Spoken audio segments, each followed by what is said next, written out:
Before you spend a single dollar on iCloud storage, watch this. Apple has a little known feature that gives you free iCloud storage when you're moving to a new iPhone, and I'll show you exactly how to use it. Welcome back to the Fix Desk.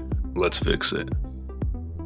If you're transferring data to a new iPhone, Apple will actually give you free iCloud storage so you can back up your entire device, even if your iCloud's already full.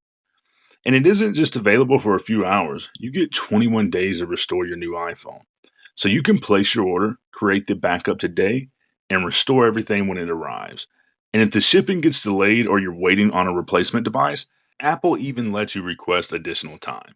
I recommend backing up to iCloud even if you're planning to use Quick Start. It gives you a complete copy of your data in the cloud.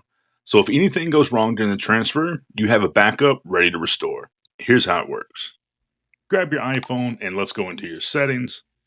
For here, you're going to scroll down some and look for General. Tap on it. Then you're going to scroll all the way to the bottom and look for Transfer or Reset iPhone. Tap on it. And at the top, you'll see an option that says Prepare for New iPhone. Simply tap Get Started here.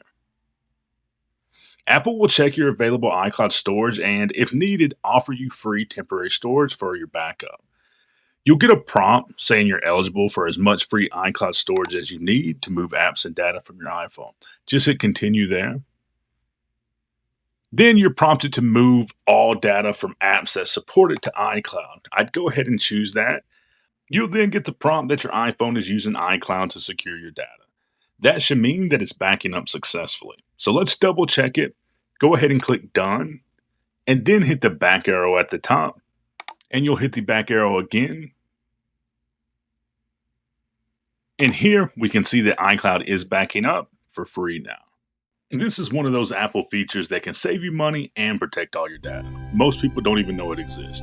If this video helped, let me know in the comments down below. Give it a like and subscribe to the Fix Desk for more simple solutions. Thanks for watching, and as always, I'll see you in the next one.